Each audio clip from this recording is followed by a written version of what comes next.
What's up YouTube, I'm Chevelle and today we're going to talk about Outlaw rogues. Currently, Outlaw seems to be the go-to Mythic Plus spec again, and every subtlety Mythic Plus dream I ever had has been shattered for now. As an Outlaw rogue, currently you're in the upper bracket for melee DPS and keys, if not at the top. We'll struggle to keep up with some of the ranged DPS out there, however with the target caps in full effect you can still blast. If by the time this video is over, or even right now, you have any questions, please feel free to hop into the Discord or drop into my live stream over at twitch.tv/ChevelleTV. I stream every Sunday, Monday, Tuesday, Wednesday and Thursday from 6 PM till 11 PM EU server time. The links are down below in the description of the video, and while you're actually down there, make sure to hit the subscribe and bell buttons so that you get an alert when the next video is up.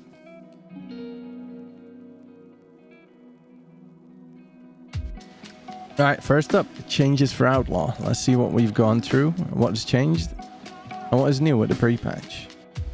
Slice and Dice is now back. It's a baseline ability instead of a talent to fill the spot of a maintenance finishing move like Roll the Bones. Roll the Bones has had a rework. The ability itself now costs 25 energy and when used, gives you one of the possible buff combos for 30 seconds. The Grand Melee buff has also been changed to extend the duration of Slice and Dice instead of giving haste. Between the Eyes has also been changed. It no longer stuns its target. Instead, it now applies a debuff that increases crit chance against the target.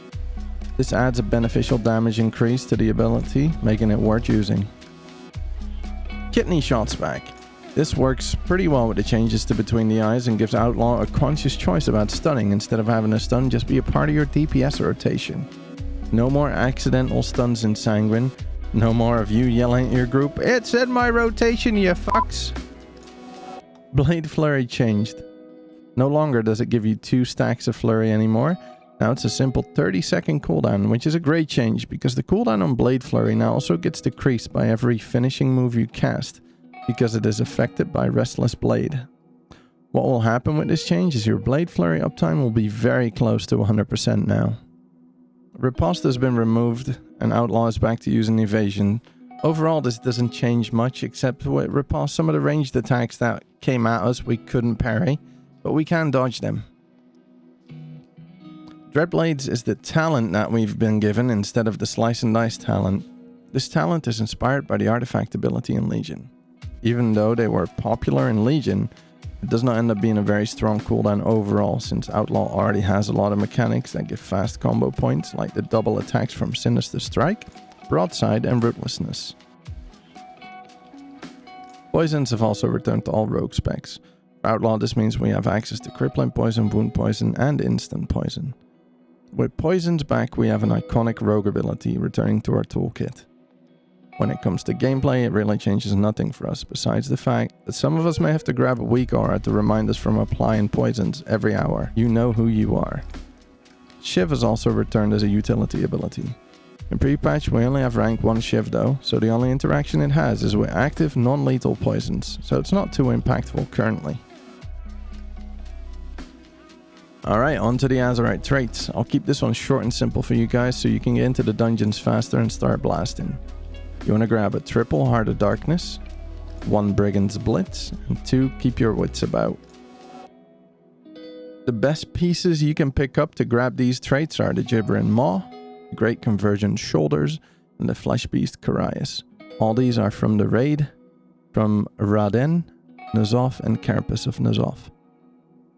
The Ace and Deadshot traits are very weak, with Between the Eyes having a 15-second longer cooldown. We've opted for Double Wits, which empowers your Sinister Strike, which is currently a big part of your damage. Deadshot and Between the Eyes also seem to scale a little bit worse than Sinister Strike currently does. If you use Double Wits, you go with the Weapon Master talent and then ignore every single opportunity proc. The only reason you use your opportunity procs is if you're running the Deadshot trait. Alright, as for the talents, I'll show you a screenshot on screen and run over the talents really quick.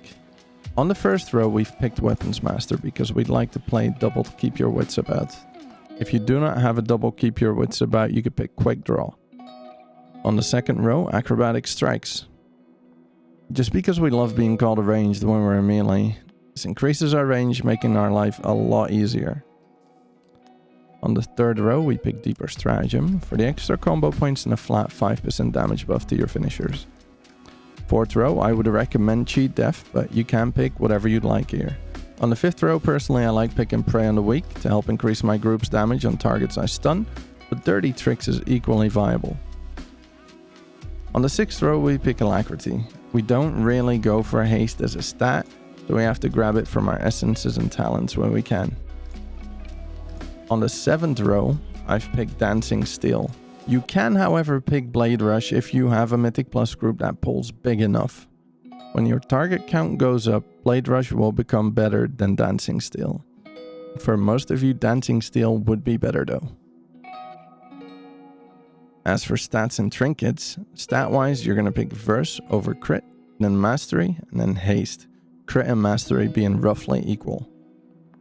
While we're on stats, make sure you pick up 2 Agility gems. The Kraken's Eye and the Leviathan's Eye are both great. Agility is by far your best stat over Verse.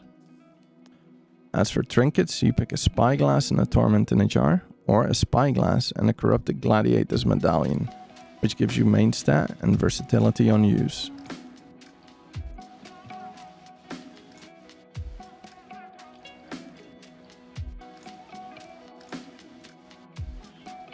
Moving on to the essences, you're going to want to pick Blood of the Enemy Major. The crit and the crit hit damage are still king for AoE.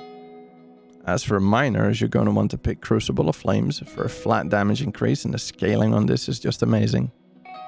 Lucid Dreams for more energy. We don't go for a lot of haste, we make up for that with the memory of Lucid Dreams. For the last minor, I picked Vision. We all have more energy and this will make up for our lack of haste even more. It also gives a flat plus 66 versatility buff. As alternatives, however, you can pick Vision of Perfection Major instead of Blood of the Enemy. And as minors, you could pick Conflict and Strife because it's potentially very good because of the versatility you gain. The other minor that is potentially really good is the Breath of the Dying.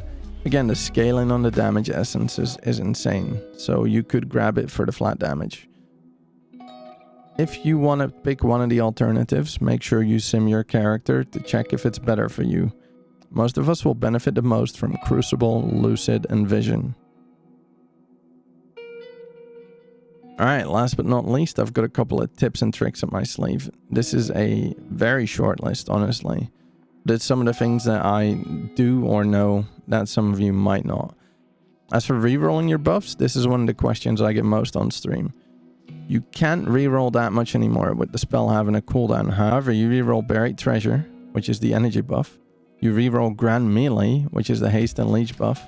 You reroll the energy because it's always been crap and always will be. The Grand Melee has been changed to give you more slice and dice time. However, in Mythic Plus, usually after a pack dies, you have combo points left over to spend on slice and dice, and you really don't need it.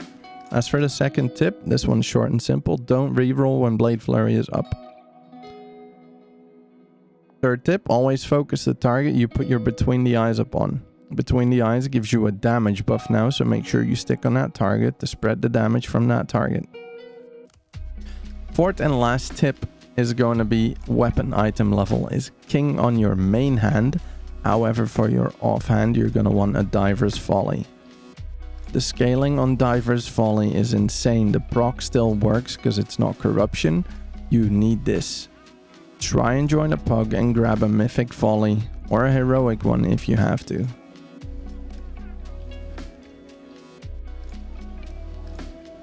Thank you very much for watching, and if you have any questions, please check out the links down below in the description. You can shoot any questions into my Discord server, which is a 500 plus member community and it's still rapidly growing, or you can contact me directly on Twitch, where I stream every Sunday, Monday, Tuesday, Wednesday, and Thursday from 6 PM till 11 PM EU server time.